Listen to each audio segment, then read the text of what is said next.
Merhaba arkadaşlar. Online tesip derslerine hoş geldiniz. Kanalıma hoş geldiniz. İnşallah geçtiğimiz haftaları verimli bir şekilde geçirebilmişsinizdir. Çünkü bu haftalar çok önemli. Tesibin içerisindeki küçük küçük motiflerle başladık. Bu motifleri öyle iyi yerleştirmeliyiz ki elimize, yoksa ders haftasının gelmiş olmasının aslında bir önemi tabii ki var ama sizin çalışmış olmanızın daha da çok önemi var. Bu motifler, şimdi ben anlattıktan sonra mutlaka fotoğrafını paylaşıyorum. Sizler de alıyorsunuz, bir tane tasarımını yapıyorsunuz ve kenara atıyorsunuz. Bu değil. O kadar çok çizeceksiniz ki, çünkü uzaktasınız aynı zamanda. Hani gösterme olanağınız da yok. WhatsApp derslerine katılanlar haricinde. Tabii onlardan daha çok beklentim oluyor. Çok çalışın, çok fazla çalışın. Bunlar elinize refleks olarak yerleşsin. Neden? Çünkü tasarıma geçtiğimiz zaman geriye dönüp ben bu motifi nasıl çizecektim, ne çizecektim, bunu düşünmemelisiniz. Tesip sanatı o kadar büyük bir derya ki, o kadar çok motif var, o kadar çok öğreneceğimiz, yeni gelecek olan motifler ya da desen tarzları var ki birbirine karıştırmaya başlarsınız. Bu sebeple de elinize yerleşinceye kadar size anlattığım her şeyi çok çalışın. Şimdi çocuklar hani birinci sınıflarda elallale elle diye metot geliştirmişler. Eğer bu elallale elle kısmını iyi okuyup yazmayı öğrenemezsek Şemsi Paşa pasajında sesi büzü çizicileri asla okuyup yazamayız. Bir şiir yazamayız. Hayal edebiliriz ama onu yazıya dökemeyiz. Tasarımcı ruhu varsa siz de hayal edebilirsiniz. Fakat motifleri çalışmış olmadığınız için onu kağıda dökemezsiniz. Bu sebeple de hayal ettiklerinizi dökebilmeniz için elinizin bol bol çalışması lazım. Biz bugün yaprak motiflerinin bir kısmını çalıştık. Motifler kısmında da bir bilgi vereyim. Yaprakların birkaç tanesini çalıştık diye yapraklarımız bitmedi. Çok fazla seçenek var çünkü bu sanat bizim bütün tarihimiz boyunca gelişmiş bir sanat olduğundan ve her yüzyılda da yeni motifler eklendiğinden, yeni sanatçılar katılındığından motif seçeneklerimiz de çok fazla. Yani araştırırsak, sadece buna adasak bile bu bile ayrı bir iş. Bu sebeple elimizin gelişmiş olması, hangi desene baktığımızda buraya şak diye çizebilecek kapasitede olmamız bizim için önemli olan kısım. Tasarımı bildiğimizde farklı yüzyılları ben size üslup olarak nasıl uygulamayı da göstereceğim daha sonra bu ana temel dersler sonrasında. Eliniz motifleri çizmeye çok iyi alıştığı takdirde diğerlerinde kolayca üstesinden gelebileceksiniz Allah'ın izniyle. Bugün goncaları çizeceğiz. Birkaç gonca figürü vereceğim. Ardından Hatay motiflerine geçeceğiz. Yönlü Hataylar ve merkezsel Hataylar. Ve ilk kurgularımızı bu desenlerle yapmaya başlayacağız. Ardından Rumi motifleri girecek. Ardından bulut motifleri girecek. Ve hepsini birbirine karıştırmamamız için ne yapmamız gerekiyor? Çok çalışmamız gerekiyor. Şimdi başlayalım. Birkaç örnek daha vereyim. Yine fotoğraflarını paylaşacağım. WhatsApp'ta görüştüğüm arkadaşların tabii ki işlerini görebiliyorum ama sizleri göremiyorum. Sizler bol çalışın. Farklı şehirlerdesiniz. Kendinize güzel bir dosya yapın. Anlattığım dersleri paylaştığım fotoğrafını indirin. Kendinizin de en son güzel olan dosyanızı, eskiz kağıdı üzerindeki çalışmanızı tarihi ve isminizle birlikte güzel bir şekilde bir dosyada saklayın.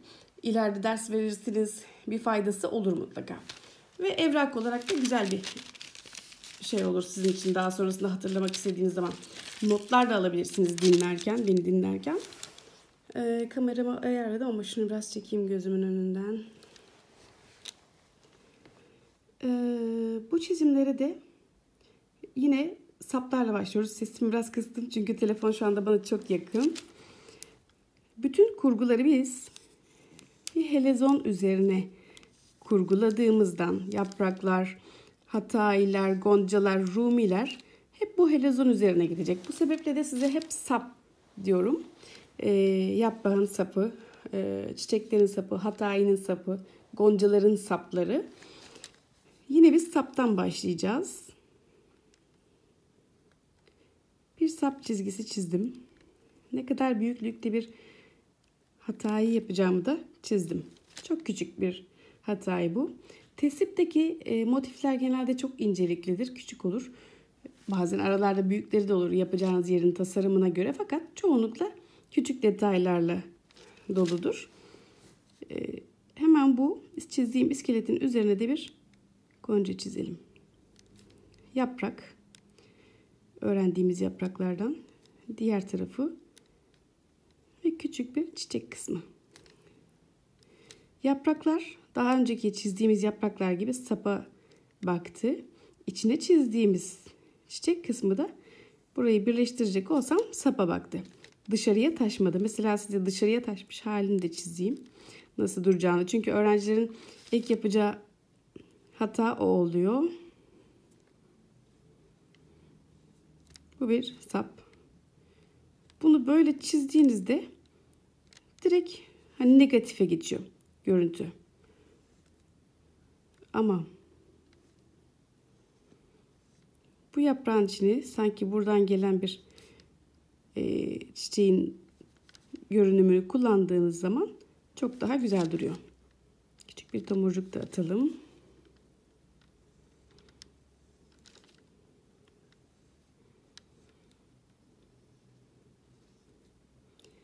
Aynı goncanın ikilisi. Kamerayı da arada bir kontrol edeyim. Bazen görüntüyü aşıyorum.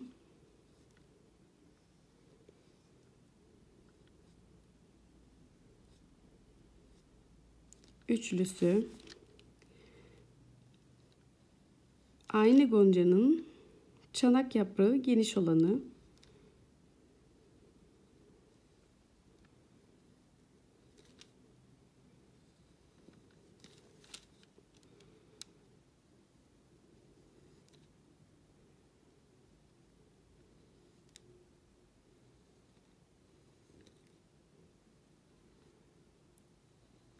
İkilisi.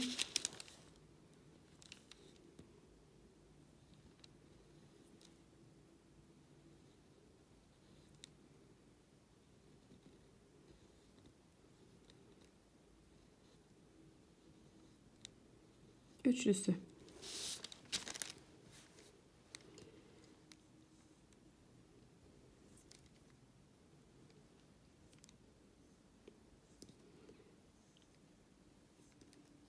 Yaprağı yuvarlak uçlusu ve yanı açık olanları.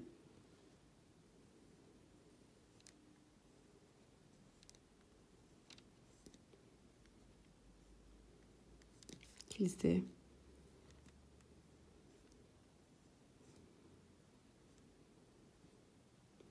Üçlüsü.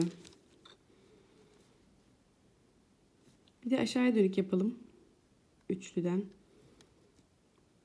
Tomurcuk da koyalım. Yaprağı aşağıya dönük.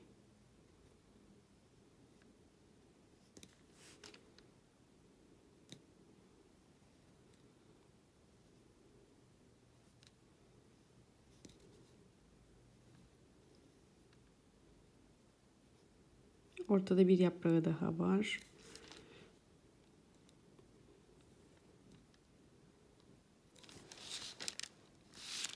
Küçük bir tomurcuğu.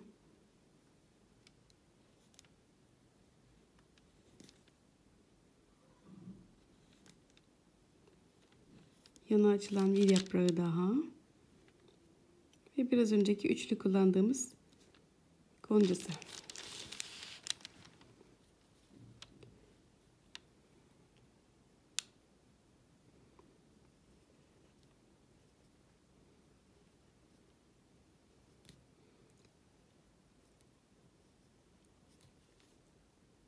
Bunda hiç yaprak yok. Direkt goncası.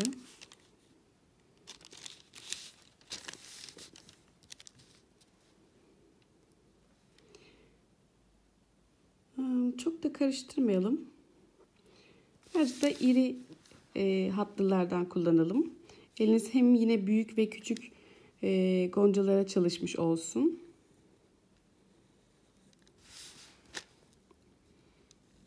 Bunlarla iskelete biraz daha ihtiyaç duyabilirsiniz. İskeletimi çizdim.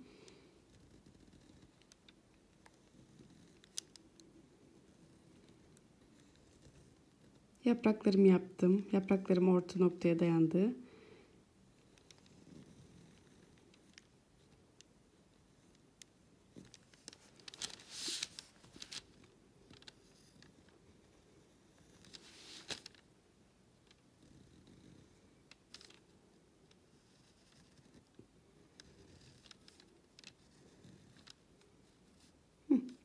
Bu tarafı çok kalın oldu. Bu tarafı ince oldu. Geriye telefon gözümün önüne gelince silelim. Eskiz kağıdı olduğu için aslında arkasını döndürüp bu taraftan da düzenleyebilirsiniz.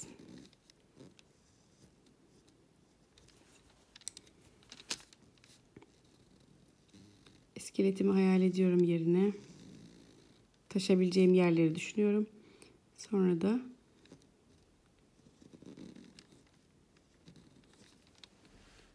goncamı çiziyorum. Goncamın içeriye giden hareketini düşündüğümde ne yapıyordum? Buraya ulaşıyorum. Eğer buraya taşmış olsa hemen yapayım taşırılmış halini. Bir de böyle büyük de daha da dengesiz duracaktır. Bu yanlışı niye çiziyorum? Öğrencilerde en çok gördüğüm sık yapılan hata.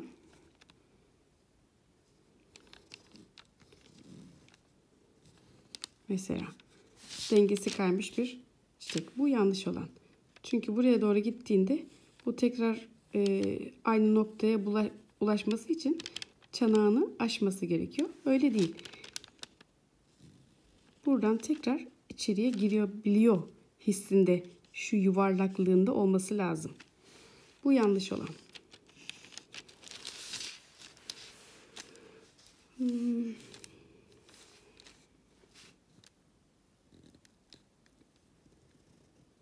Telefon çok yakınımda. Ses çok yüksek geliyor bilmiyorum ama inşallah çok rahatsızlık vermiyorumdur.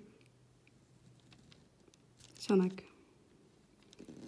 Ve biraz daha farklı bir çanak. Gitmeyi düşündüğüm iskeletim.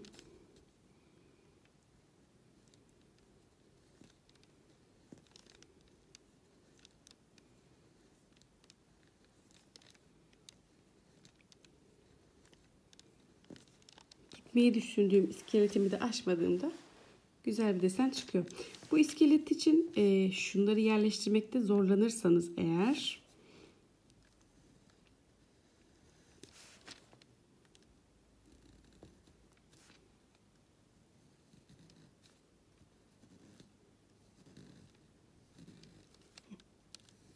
iskelet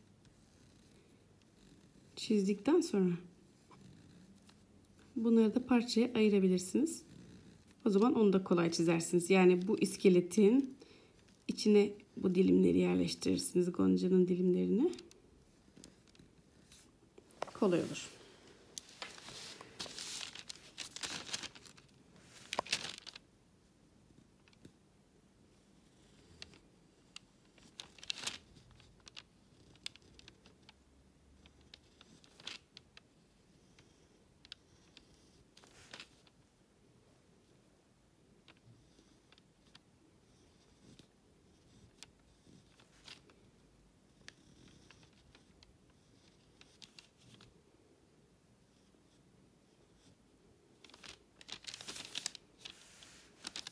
Bir tanesinin ucuna da yaprak yerleştirelim. Sapın geldiği yeri hayal edeyim. Küçük bir yaprak da buradan çıksın. Şöyle de küçük bir yaprak.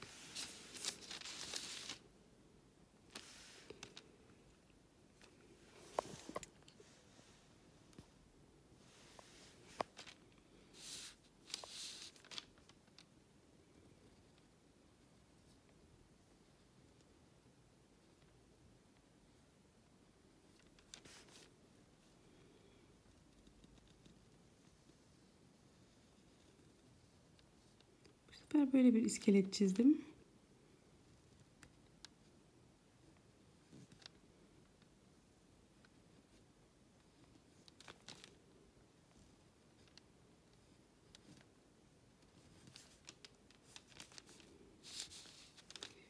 Başka bir yaprak yapalım.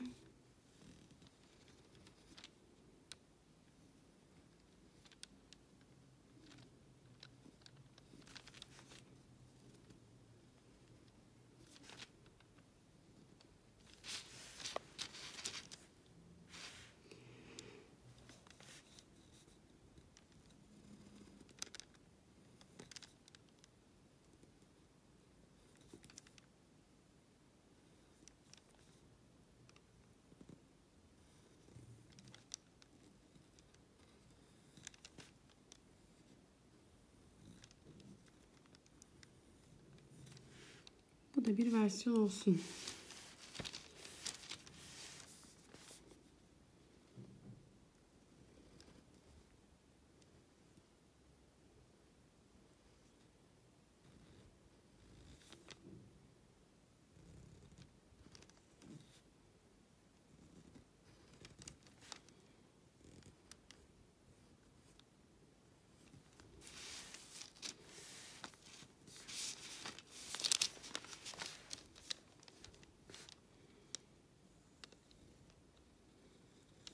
Bir tane de hani dilimli yapraklar yapmıştık ya.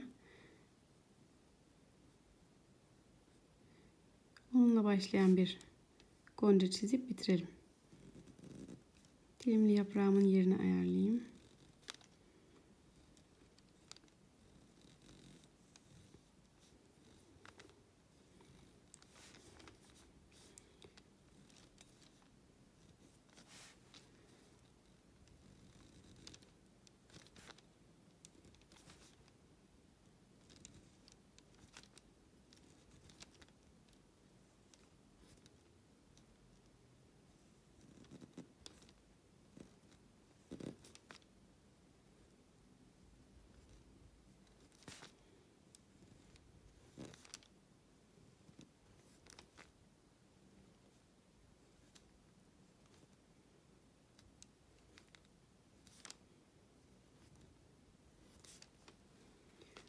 Evet, bakın yine yapraklarım orta noktaya birleşti.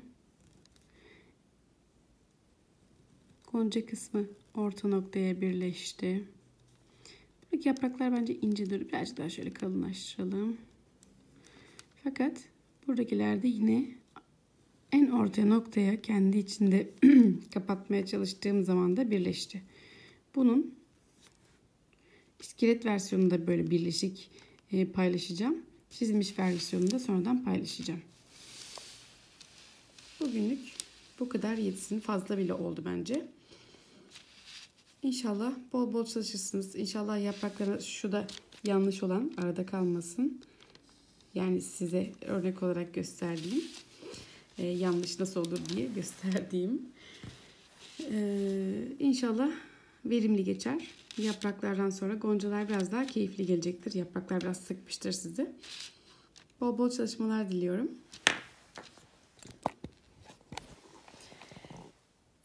Kanalıma abone olmayı unutmayın. Instagram'dan da takip edin. Çünkü orada da burada çizdiğimiz ödevlerin fotoğrafını paylaşıyorum. WhatsApp'tan da iletişime geçmek isteyenler, birebir ders almak isteyenler yine telefon numaram hem Instagram'ımda hem de YouTube kanalımın altında yazıyor olacak. Ben şimdi yüklemeye atarım. Büyük ihtimal yarın akşama yayınlanmış olur. Kendinize iyi bakın, iyi çalışın. Hoşça kalın.